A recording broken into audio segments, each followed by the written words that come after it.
Good morning, all of you. Welcome to your GK class. And students, today I am covering the page number 40 of your GK book.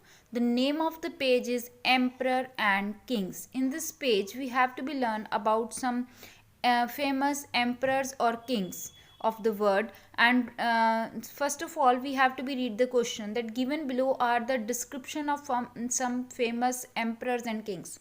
आपके पास description दी हुई है and you have to find the name of that emperor. Okay, read carefully and name the using help box. Okay, help box is also given here in the below of the page. Okay, so let's start it. The very first is one of the most powerful emperor of the Mughal dynasty who took over the regions of the Mughal empire at the age of 13. One of the most powerful emperor of Mughal dynasty who took over the region of Mughal empire at the age of 13. What was the name of this emperor? A 13 years की as में जो राजा बन गया था. The name of this is Akbar. This is related to your history. Akbar. Okay. Next, he is one of the very few emperors of Japan who earned the reputation of being the idol leader. Japan के emperors हैं जिन्होंने एक idol leader की reputation को earn किया कि he was an idol leader.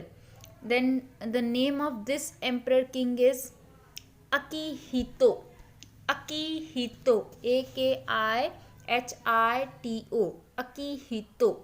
Next, he was the emperor of Russia from 1881 to 1894. He was known to be highly conservative and staunch supporters of Russian nationalism. Russian nationalism के supporter हैं. What is the name of this emperor? This is Alexander III. Alexander III. Okay. Next one. He was the founder of Roman Empire and became its first emperor. Founder हैं Roman empire के और first emperor बने, that is Augustus. Augustus. Next, he was the king of England only for 86 days. England के king रहे only for 86 days and he was dethroned and probably murdered by his uncle.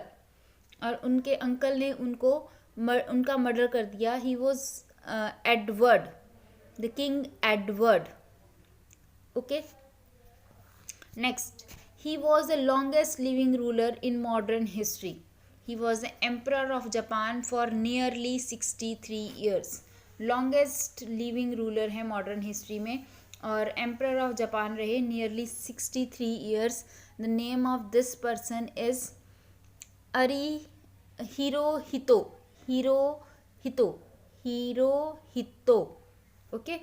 Next, he was the third ruler of Mauryan Empire and adopted Buddhism. Very easy, I think this is for you. Adopted Buddhism को adopt करने वाले Mauryan emperor हमारे कौन थे? Ashoka. Okay, so this is all about your kings and their names. Now come on the next page, page number 41, and here we have to be known about some natural features. कुछ natural features के बारे में पढ़ेंगे.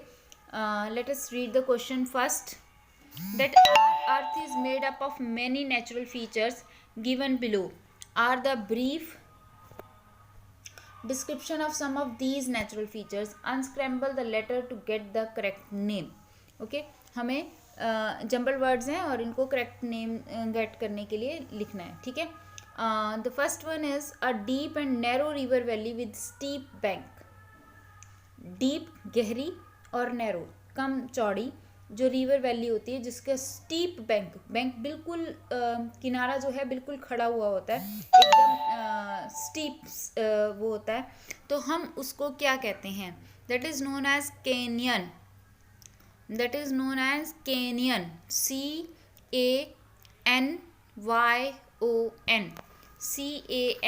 CANYON. Okay, ये natural features हैं जो कि by nature हमारी अर्थ पर बनते हैं. ठीक है. Now come on the next. A triangular shaped piece of land. Land का ट्रेंगुलर शेप फीस जो the sediments on the mouth of river, और जो कि रिवर के जहाँ समुद्र में गिरती है उससे पहले फॉर्म्ड होता है अपने द्वारा लाई गई मिट्टी के बिछ जाने की वजह से, and often projecting into the sea और लेक। ठीक है, तो उसे हम क्या कहते हैं? I think this is very easy because geography के चैप्टर में आपने ये पढ़ा है। This is delta, delta DELTA, delta. Okay, triangular shape होता है ना delta. Now come on the next, a jet of hot water और स्टीम। हॉट वाटर और स्टीम का jet periodically thrown up by hot spring found in this region, जो कि hot spring इस area में आते हैं उससे बनता है। This is known as geyser, this is known as geyser, GEYSER। Okay, next, a valley formed by sinking of land between two rough parallel folds. This is known as valley जो कि parallel faults से बनती है। This is known as rift valley, this is known as rift valley. Next, a rift with a fold and almost perpendicular front. एक rift जो fold और perpendicular एक दूसरे के सामने फ्रंट से बनती है। Steep slopes bordering a river, river के साथ, तो this is known as bluff, BLUFF, bluff. Okay, next, a chain, cluster और कलेक्शन ऑफ आइलैंड्स, जिसमें बहुत सारे आइलैंड्स होते हैं इकट्ठे, चेन या क्लस्टर या collection, that is known as archipelago, archipelago. Okay, next, a bend और curve in a geographical feature. Geographical feature में एक मोड़ या कर्व, हम उसको क्या कहते हैं? That is called bight, BIGHT, bight. A long narrow inlet with steep sides और क्लिफ। स्टीप स्लाइड और स्लिप्स के साथ एक लॉन्ग और नैरो इनलेट जो होता है, that is known and fjord, FJORD, fjord. Okay, that's it for today. Next page we have discussed in the next video. Thank you.